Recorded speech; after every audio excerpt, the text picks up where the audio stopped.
श्री शिवाय नमस्तुभ्यम। दोस्तों, आप सभी लोग जानते हैं कि 31 मई 2024 शुक्रवार को है ज्येष्ठ नवमी तिथि।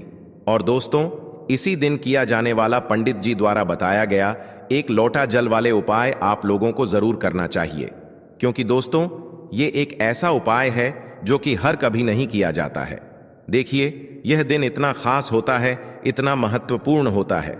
देखा गया है कभी कभी बड़े बड़े पूजा पाठ अनुष्ठान से जो मनोकामना पूर्ण नहीं होती है, वह नवमी के दिन एक छोटे से उपाय करने से ही आपकी मनोकामना पूर्ण हो जाती है। और बहुत सारे लोगों ने इस उपाय को किया भी है और उनको इस उपाय को करने का फल भी जरूर मिला है। अगर आप लोग भी इस उपाय को नवमी के दिन करना चाहते हैं तो आप इस उपाय को पहले अच्छे से समझ लेना, सुन लेना, उसके बाद करना। आपको इस उपाय का फल जरूर मिलेगा। दोस्तों, हम आपको यहां पर बता दें कि यह जो एक लौटा जल वाले उपाय, यह उपाय पंडित जी ने सीहोर की कथा में ही बताया है। और इस उपाय को करने से आपके घर में चाहे किसी भी प्रकार की दुख और समस्या क्यों ना चल रही हो, आपको उसका कारण भी नहीं पता है कि यह समस्या किस कारण से चल रही है। उसका कुछ भी कारण हो सकता है, जैसे पितृदोष हो सकता है या किसी भी तरह का मंगल दोष भी हो सकता है, और भी बहुत तरह के दोष होते हैं, कुछ भी हो सकता है।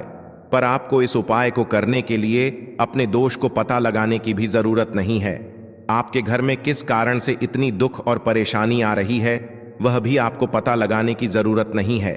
इस एक लोटा जल वाले उपाय को आप लोगों को कर लेना है, क्योंकि इसी एकमात्र उपाय को करने से आपके पूरे घर परिवार में सुख और शांति हो जाएगी।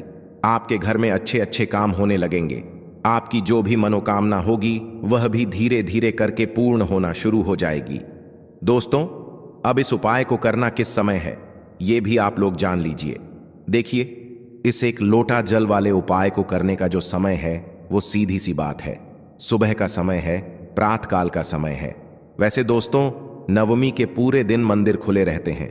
पूरे दिन आप लोग उपायों को भी कर सकते हो, इसमें कोई दिक्कत वाली बात नहीं है, क्योंकि नवमी के दिन भगवान शिव जी पूरे दिन अपने मंदिर में बैठे रहते हैं कि कौन भक्त आएगा, कौन हमको प्रसन्न करेगा और हम कब उसकी मनोकामना पूर्ण करेंगे।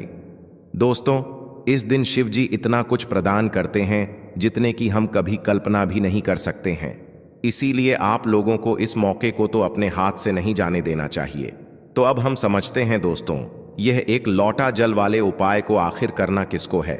पहली मुख्य कोशिश आपकी यही होनी चाहिए कि घर की जो माता बहन होती हैं उनमें से कोई एक यह वाला उपाय करें। मतलब कि अगर माता बहन उपस्थित ना भी हो तो उस स्थान पर फिर घर का कोई बड़ा जो पुरुष हो वह भी इस उपाय को कर सकता है। कोई दिक्कत वाली बात नहीं है। पर घर के सभी सदस्य को इस वाले उपाय को करने की जरूरत नहीं है। घर का कोई एक मुख्य सदस्य भी इस उपाय को करेगा तो इस उपाय को करने का फल उसके पूरे घर परिवार को जरूर मिल जाएगा। अब इस उपाय को करना किस समय है? देखिए, इस उपाय को करने का जो समय है वो मुख्य रूप से सुबह का समय है। ठीक है, मुख्य रूप से आपको सुबह के समय यह एक लोटा जल वाले उपाय करना है।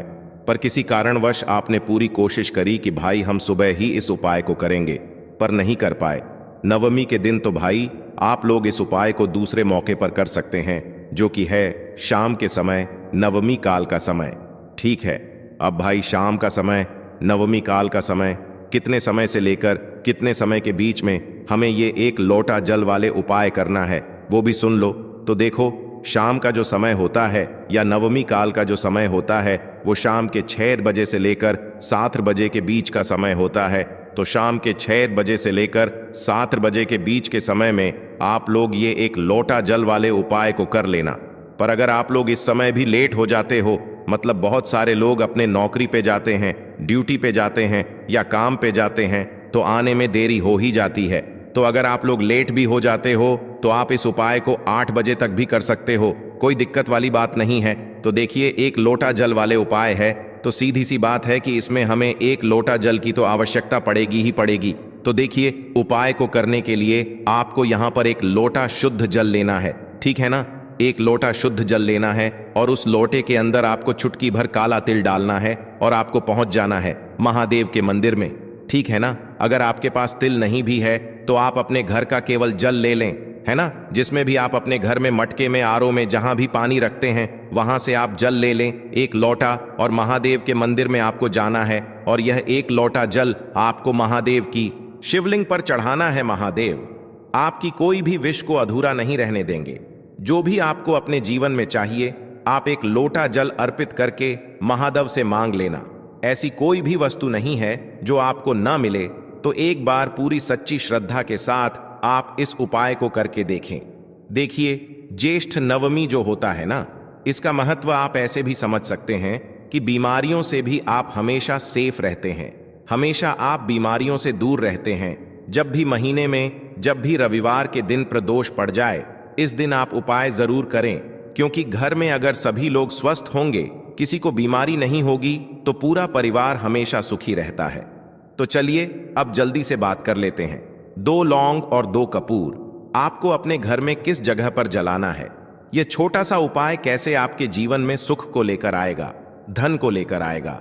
आपके जीवन की जितनी भी निर्धनता है, जो गरीबी है या कर्जे जैसी समस्याएं, देखिए बहुत बार बहुत सारे लोगों के जीवन में ऐसा भी समय आ जाता है कि व्यक्ति को दूसरों से पैसा उधार लेना पड़ता है ना। तो देखिए, अगर आपको भी अपने जीवन में ऐसा समय देखना पड़ रहा है कि आपके सर पर कर्जा बहुत है, आप लोगों से पैसा उधार ले रहे हैं, चाहते हैं कि लोगों का पैसा दे दें, लेकिन नहीं दे पा रहे हैं क्योंकि आपकी सैलरी इतनी नहीं है, आपके पास पैसा इतना नहीं है, और हमेशा आप एक एक रुपए के लिए अपने जीवन में अगर परेशान हैं, तो महादेव के ऊपर विश्वास रखकर आपको क्या करना है, 2 फूल वाली लौंग लेनी है और 2 कपूर लेने हैं। अच्छा लौंग, उस जो आप लेंगे 2, एक भी लौंग टूटी हुई ना हो, है ना। 2 कपूर और 2 लौंग एक पीतल का बर्तन ले लें, उसके अंदर रख लें, या फिर मिट्टी का बर्तन ले लें, उसके अंदर रख लें। अब आपको क्या करना है, ये 2 फूल वाली लौंग और 2 कपूर अपने घर के मंदिर में महादेव की कोई मूर्ति है, प्रतिमा है, वहां पर आपको जलाना है। यह उपाय आपको अपने घर पर ही करना है और शाम के समय में करना है। सूर्य अस्त होने से 45 मिनट पहले भी आप कर सकते हैं, सूर्य अस्त होने के 45 मिनट बाद तक आप कर सकते हैं। ठीक है, नाना तो इतना लंबा समय है, 45 मिनट का आप लगा लीजिए। इतने समय में आप कभी भी उपाय करें, है ना। इस समय में अगर आपने इस उपाय को कर लिया, 2 कपूर और 2 लौंग अपने घर के मंदिर में जला दिए, महादेव की मूर्ति या फिर प्रतिमा के साथ सामने, आप देखेंगे कि आपके जीवन में बहुत तेजी के साथ धन पैसा आना शुरू हो जाएगा, पैसा रुकना शुरू हो जाएगा, और पैसे को लेकर तो आपको अपने फ्यूचर में, यानी आने वाले समय में, कभी परेशान होना ही नहीं पड़ेगा। तो महादेव की कृपा अगर किसी व्यक्ति को मिलती है ना, तो पैसे को तो लेकर व्यक्ति परेशान होता ही नहीं है, उसके घर में कभी बीमारियां प्रवेश नहीं करती हैं। तो बहुत ही विशेष और उत्तम उपाय है, क्योंकि इस बार नवमी रविवार के दिन पड़ा है, तो यह उपाय आपको जरूर करना चाहिए। आपके घर से जितनी भी खराब चीजें हैं, नेगेटिव एनर्जी है ना, यह भी आपके घर से दूर रहती है। तो 2 उपाय की अभी तक बात कर ली है, जो कि आपको नवमी व्रत वाले दिन जरूर करने चाहिए। अब जल्दी से बात कर लेते हैं तीसरे उपाय की। अच्छा, तीसरा उपाय जो आपको बताने जा रहे हैं, इस उपाय को अगर आप करते हैं तो आपके घर में स्थिर लक्ष्मी का वास होगा। मतलब आपके घर में माँ लक्ष्मी आएंगी भी, और कभी भी आपके घर को वह छोड़कर नहीं जाएंगी, क्योंकि माँ लक्ष्मी का एक नाम चंचला भी है, वो एक जगह नहीं रुक हैं, है ना। तो अगर आप चाहते हैं कि माँ लक्ष्मी आपके घर में आए और आपके घर को छोड़कर ना जाएं, तो यह तीसरा उपाय आप नवमी व्रत वाले दिन कर लेना। कभी भी माँ लक्ष्मी आपके घर को छोड़कर जाएंगी ही नहीं। बहुत ही सरल उपाय है। देखिए, आपको करना क्या है, आपको यहाँ पर मिट्टी का एक दीपक लेना है, कहीं से भी खंडित ना हो, टूटा हुआ ना हो, है ना। एक प्यारा सा दीपक ले लेंगे, उसके अंदर आपको शुद्ध देसी घी भरना है, गोल बाती उसके अंदर लगानी है, और चुटकी भर काला तिल अगर आपके पास है तो चुटकी भर काला तिल आपको डालना है। अगर नहीं है तो कोई बात नहीं है, ना है तो काला तिल उसी दीपक के अंदर आप डाल लेंगे। जलाने से पहले ही तिल डालना है, यह चीज ध्यान रहे। अब दीपक आपका तैयार हो गया। अब यह दीपक आपको लेकर जाना है अपने घर के आसपास, जहां भी महादेव का मंदिर हो, है ना, शिव जी का मंदिर हो, शिवालय जहां पर हो, वहां आपको जाना है, और यह एक दीपक महादेव की मूर्ति प्रतिमा के सामने आपको लगाना है। ठीक है ना। अगर शिवालय है तो वहां पर आप लगाए और महादेव से कह देंगे कि महादेव, मेरे जीवन की निर्धनता, गरीबी बढ़ती चली जा रही है, मैं अपने जीवन में एक एक रुपए के लिए परेशान हूं। मेरे सर पर कर्जा बढ़ रहा है, जिसकी वजह से मैं हमेशा परेशान रहता हूं।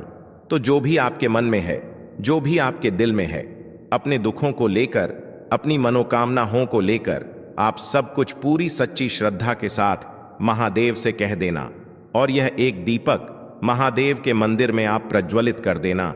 ऐसा मतलब कहते हैं ना कि घर में ऐसा कोई दिन था कि हाँ, हमारे घर में बहुत पैसा था, या ऐसा कभी दिन आया ही नहीं कि घर में पैसा है। तो अगर आपके घर में पैसा था और चला गया है, तब भी ये उपाय आप कर लेना। और अगर कभी आपके घर में पैसा आया ही नहीं है ना, बहुत सारे लोग हैं जो कहते हैं हमने तो कभी ज्यादा पैसा अपने पूरे जीवन काल में कभी देखा ही नहीं है, तब भी ये उपाय आप कर लेना। हर तरफ से आपके घर में पैसा आता है, माँ लक्ष्मी की कृपा आपके ऊपर बरसती है। क्योंकि जो व्यक्ति महादेव के मंदिर में दीपक जला दे ना, नवमी व्रत वाले दिन ऐसा मान लो कि उसके घर में साक्षात माँ लक्ष्मी वास करती हैं और जीवन में कभी उसके निर्धनता नहीं आती है। तो देखिए, आपको बता दें, भगवान कुबेर जो है ना, भगवान कुबेर ने भी महादेव के मंदिर में दीपक प्रज्वलित किए थे, और उनके बारे में तो आप सभी जानते हैं। तो कभी भी आपको पैसे के लिए कभी परेशान नहीं होना पड़ेगा। आने वाली जो आपकी पीढ़ियां हैं, उन्हें भी पैसों को लेकर परेशान होना नहीं पड़ता है। जब भी आप महादेव के मंदिर में दीपक प्रज्वलित करते हैं, साथ ही साथ आप हमेशा यह ध्यान रहे कि जब भी आप अपने घर के मंदिर में दीपक प्रज्वलित कर दें, है ना, पूजा पाठ कर लें। उसके बाद आप महादेव के मंदिर में जाएं और वहां पर पूजा पाठ करें। घर के मुख्य द्वार पर जो आपका मेन गेट है ना, वहां पर भी आपको महादेव के नाम का और माता पार्वती के नाम का एक दीपक जरूर प्रज्वलित करना चाहिए। क्योंकि माँ की कृपा ऐसी आपके ऊपर बनती है कि आपके जीवन में हमेशा सुख समृद्धि बढ़ती चली जाती है। अब बात करते हैं चौथा उपाय के बारे में। एक चावल का दाना आपको कैसे चढ़ाना है, उपाय को कैसे करना है, और कैसे एक चावल का दाना आपके घर में धन की वर्षा कर देगा। माँ लक्ष्मी की ऐसी कृपा बरसेगी कि कभी भी आपके घर में निर्धनता और गरीबी लौट कर नहीं आएगी। हमेशा आपके घर में माँ लक्ष्मी वास करेंगी। तो देखिए, चावल का संबंध जो होता है, यह शुक्र ग्रह से होता है, धन की देवी माता लक्ष्मी से होता है, चंद्रमा से होता है। और जब आपने अपनी कुंडली में शुक्र को मजबूत कर लिया है ना, आपने अपनी कुंडली में चंद्रमा से जुड़े हुए जितने भी उपाय हैं वह आप करते हैं, या चंद्रमा को अपनी कुंडली में मजबूत कर लेते हैं, तो आपके जीवन की जो निर्धनता होती है वह खुद बखुदा बहुत हो रहा है। दवाइयों में बहुत पैसा जा रहा है ना, तो ये सारी चीजों से आप हमेशा बचे रहते हैं। जब भी आप चावल का कोई भी उपाय करते हैं, देखिए, चावल का जो अक्षत होता है ना, इसका मतलब ही होता है धन की वृद्धि। बहुत सारे देवी देवता हैं जिन्हें कि चावल का ही भोग हम लगाते हैं। चावल के बिना आप देखेंगे कि बहुत सारी पूजा पाठ अधूरी होती है। कोई भी पूजा पाठ हम करते हैं, अक्षत सबसे पहले हम लेते हैं, है ना। अक्षत मतलब बिना टूटा हुआ चावल। अब आपको करना क्या है, आपको एक चावल का दाना लेना है ना, सिर्फ एक। कहीं से कहीं तक वह चावल का दाना टूटा हुआ ना हो, यह चीज आपको ध्यान रखनी है। एक चावल का दाना लेंगे, एक लोटा अपने घर का शुद्ध जल लेंगे, और महादेव के मंदिर में आपको जाना है। सबसे पहले एक लोटा जल चढ़ाएंगे, महादेव की शिवलिंग पर है ना, भगवान गणेश का ध्यान करके एक लोटा जल चढ़ाना है। और फिर वह एक चावल का दाना आपको अपने सीधे हाथ में रखना है, सीधे हाथ की हथेली में रखना है ना। अब अपनी मुट्ठी को आपको बंद करना है, और फिर अपनी मनोकामना महादेव से कहना है कि महादेव, मेरे जीवन में यह समस्या है, मेरे घर में धन की कमी है, या मेरे सर पे कर्जा है, या मेरे पास पैसा तो है लेकिन मेरा पैसा बढ़ता नहीं है, या फिर मेरे घर का यह व्यक्ति है, इसका स्वास्थ्य ठीक नहीं रहता है, मेरे घर में क्लेश बहुत रहता है।